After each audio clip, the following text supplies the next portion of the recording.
الله الرحمن الرحيم والفجر وليال عشر والشفع والوتر والليل إذا يسر هل في ذلك قسم لذي حجر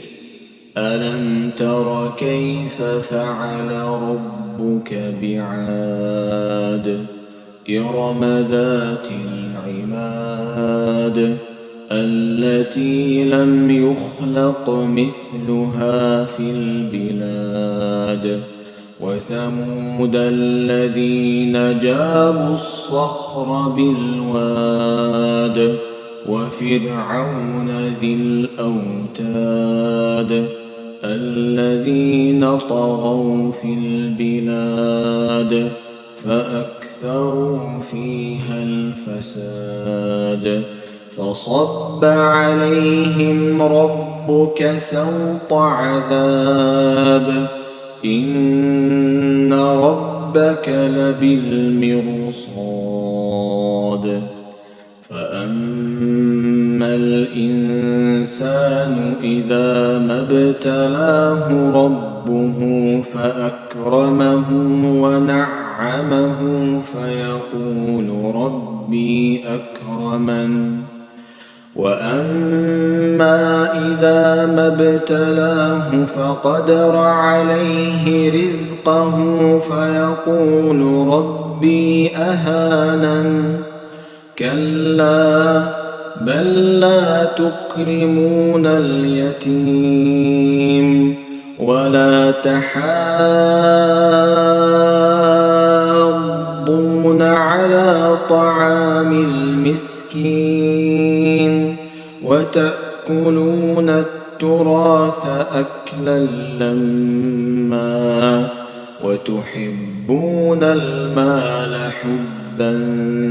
جما كلا إذا دكت الأرض دكا دكا وجاء ربك والملك صفا صفا وجيء يومئذ بجهنم يومئذ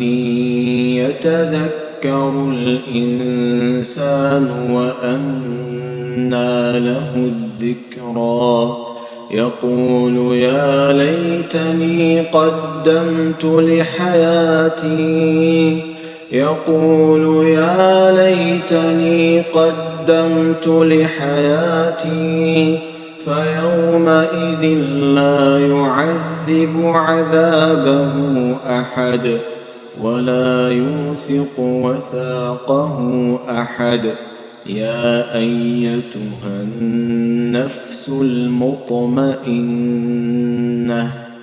ارجعي إلى ربك راضية مرضية فادخلي في عبادي وادخلي جنتي. بسم الله الرحمن الرحيم. لم يكن الذين كفروا من أهل الكتاب والمشركين منفكين حتى تأتيهم البينة رسول من الله يتلو صحفا مطهرة فيها كتب قيمة وما تفرق الذين أوتوا الكتاب إلا من بعد ما جاءتهم البينة وما أمروا إلا ليعبدوا الله مخلصين له الدين حنفاء ويقيموا الصلاة ويؤتوا الزكاة وذلك دين القيمة إن الذين كفروا من أهل الكتاب والمشركين في نار جهنم خالدين فيها أولئك هم شر البرية إن الذين آمنوا وعملوا الصالحات أولئك هم خير البرية جزاؤهم عند ربهم جنات عدن تجري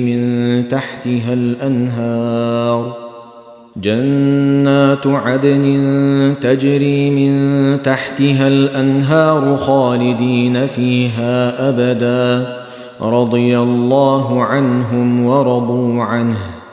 ذلك لمن خشي ربه.